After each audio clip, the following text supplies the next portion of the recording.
Welcome to the debate. Our focus today is attachment theory, which is, well, arguably the most powerful framework we have for understanding why our adult relationships often feel so chaotic, maybe even predestined. The source material we're looking at details, with frankly sometimes terrifying accuracy, how these relational patterns established very early in life really dictate the mechanics of conflict later on, particularly focusing on that painful and, let's face it, pervasive dynamic of the anxious-avoidant pairing. It is a critical foundation for self-understanding, yeah? And I think what resonates with so many people reading this is that the foundational text doesn't just diagnose the problem. It really does outline a very specific, actionable path toward liberation from those patterns. And that is precisely where the essential tension lies, isn't it? We're debating where the true governing power rests in our love lives. Is the future of our relationships primarily dictated by the deterministic, almost magnetic power of the relational pattern, that established doom loop that we seem to unconsciously recreate every time we partner up? Or does the ultimate, and I'd argue necessary power, reside in the agency of the individual to achieve what researchers call earned secure attachment? And I will be arguing firmly for individual agency today. I believe the material demonstrates pretty clearly that the solution to breaking any negative cycle relies ultimately, and frankly entirely, on deep internal transformation and a real commitment to personal healing. And I'll argue that the dyadic pattern, once it's established, holds such significant predictive, almost structural power that very few individuals actually manage to overcome it until they recognize and maybe flee the specific toxicity of the pairing itself, which to me confirms the pattern's dominance. I see why you'd think that. And the description of the pattern is certainly compelling. I mean, right from the start, we have to acknowledge that Stanford researchers define the anxious-avoidant pairing as, and I quote, the most common and painful incompatible match. But surely the entire goal of understanding that pattern is to dismantle it through, sophisticated personal work. If the power truly rested only in the doom loop, change would be impossible, wouldn't it? I agree. The goal is dismantling it, absolutely. But let's look closely at why it's so difficult, and why I argue the relational dynamic is the central problem here.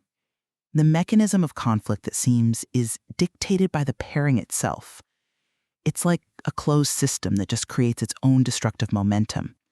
The mechanism is simple, really, but relentless. The avoidant partner initiates the cycle, maybe by creating distance or withholding intimacy, which then immediately triggers the anxious partner's primal abandonment wound, right?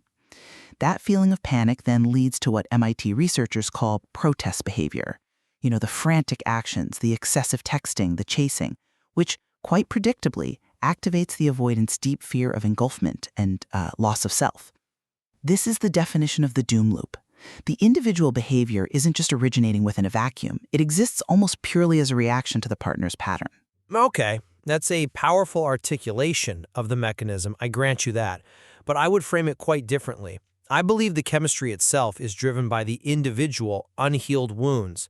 The anxious person, for instance, interprets the avoidant's emotional distance as attraction, precisely because it mirrors the inconsistent, often unavailable love they received from their earliest caregivers. They are, in a sense, programmed to chase. Conversely, the avoidant is drawn to the anxious person because that high level of emotional neediness immediately confirms their core belief that relationships are suffocating and controlling. It's the individual's internal programming, the wound basically, seeking its reflection, that brings them together, not some external pattern coercing two stable people into misery. But the result is a profoundly stable instability, wouldn't you say? Research from Columbia University confirms these relationships share specific structural flaws. They're characterized by constant anxiety, an unrelenting feeling of being trapped, and, crucially, an inability to reach stable intimacy. Columbia's work demonstrates that this constant push and pull, the approach and retreat, results in what they term intermittent reinforcement, which keeps both partners emotionally addicted to the cycle, essentially locked in this unstable high and low state. The addiction, though, I'd argue is based on an internal need being met. However unhealthily, it's still rooted in the individual. Not just internal, surely. This proves, or at least strongly suggests, that the dyadic dynamic is structurally flawed, regardless of the individual's desire for stability. If you place two incompatible styles together, the relational system almost inevitably collapses into chaos.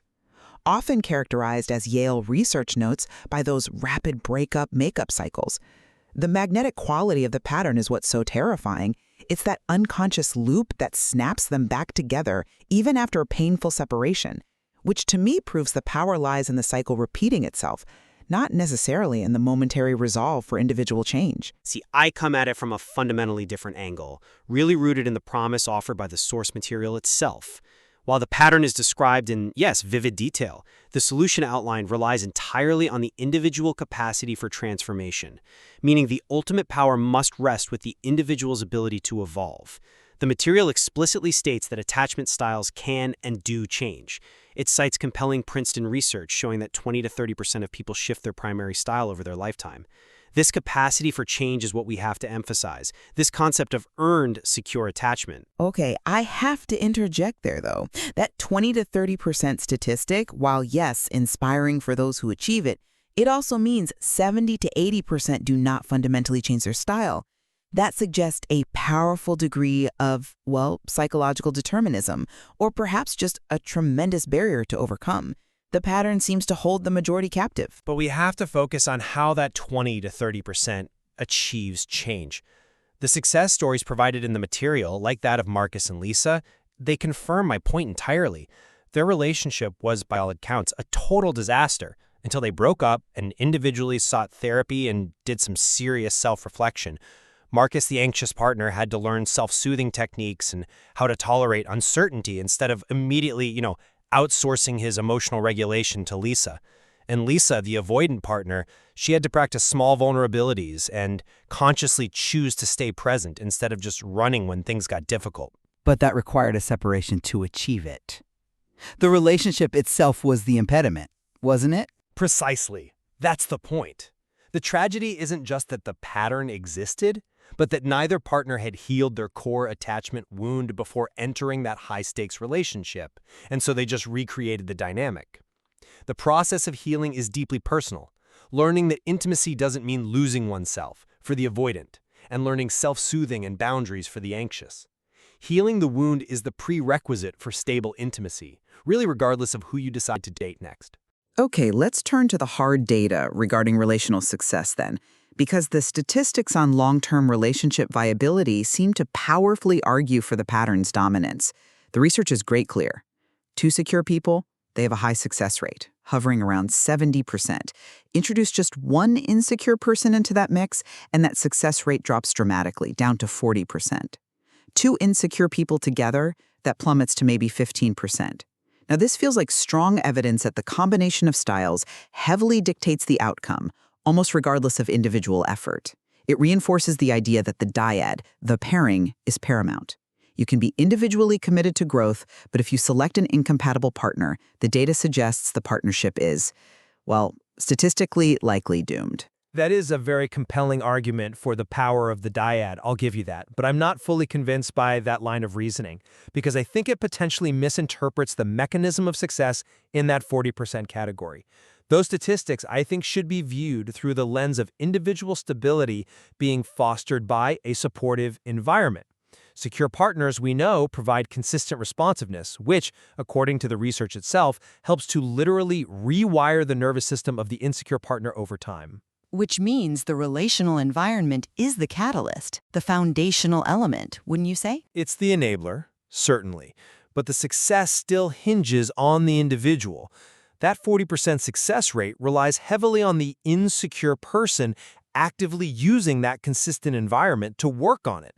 The secure partner isn't just magically insulating the relationship from the insecure style. They're providing the consistency that enables the individual to engage in the deep internal work necessary to achieve earned security.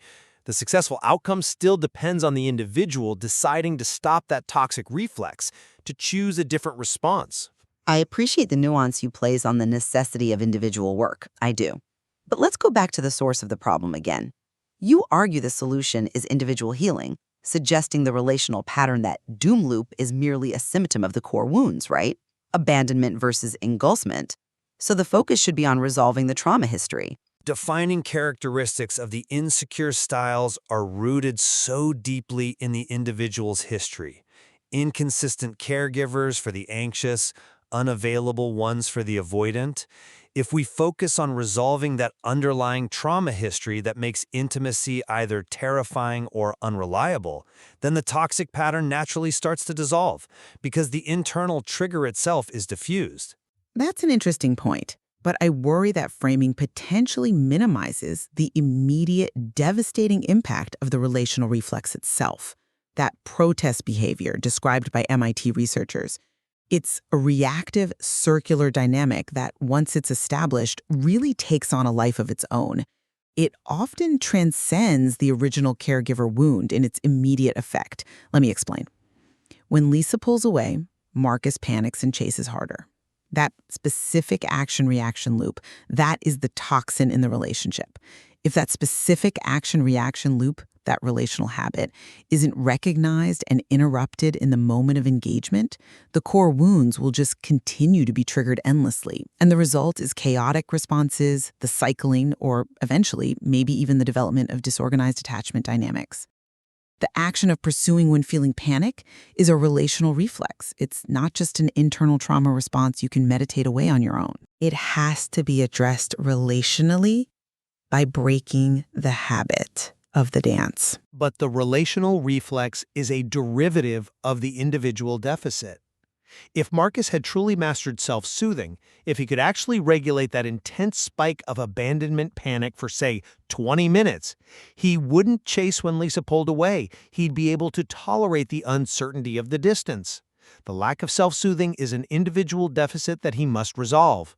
Otherwise, the next partner, even a secure one, will eventually be overwhelmed by the intensity of his panic response. Okay, then let's discuss the path to change itself. Because while internal therapy is certainly vital, the material equally emphasizes that being with a secure partner is often a primary mechanism of change, that it can, and I quote again, rewire your nervous system. This path inherently requires a relational catalyst, doesn't it?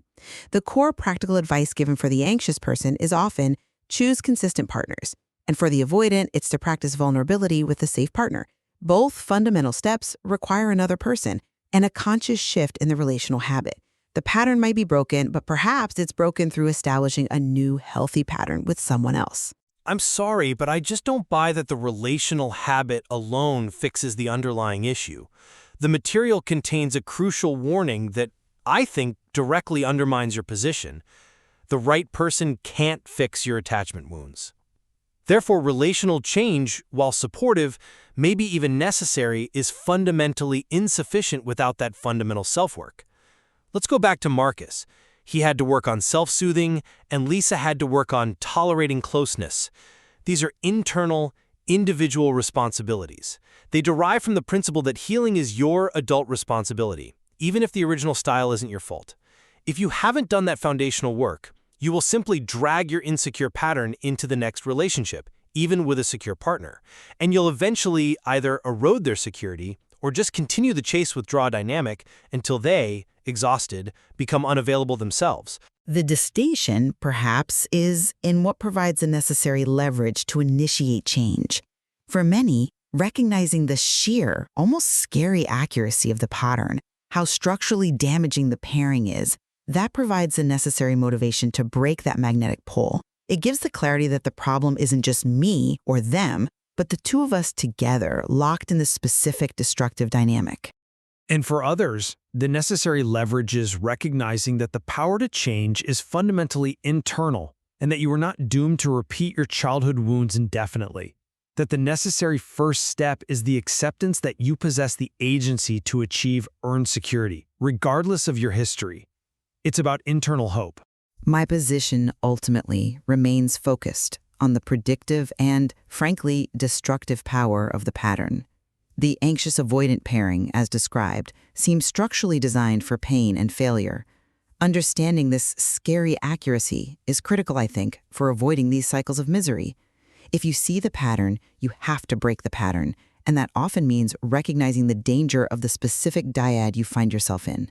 It's an external, actionable awareness first. And I maintain that the very possibility of earned, secure attachment provides a powerful and necessary counter-narrative. It shows that individuals are not permanently fixed by their childhoods. The ultimate goal has to be achieving internal stability. That stability is what then allows for entry into, and crucially, the sustaining of, the stable relationships that support long-term success. The relational environment is key, yes, but the capacity to actually utilize it effectively, that's individual. We both recognize, I think, that the foundational material presents a complex truth. The pattern powerfully defines the pain we often experience, but the individual ultimately defines the potential for healing. Absolutely. And perhaps we leave the listener to consider where the necessary emphasis must lie for true long-term change. Is it in breaking the destructive diet immediately, or is it in committing first to fixing the foundational self?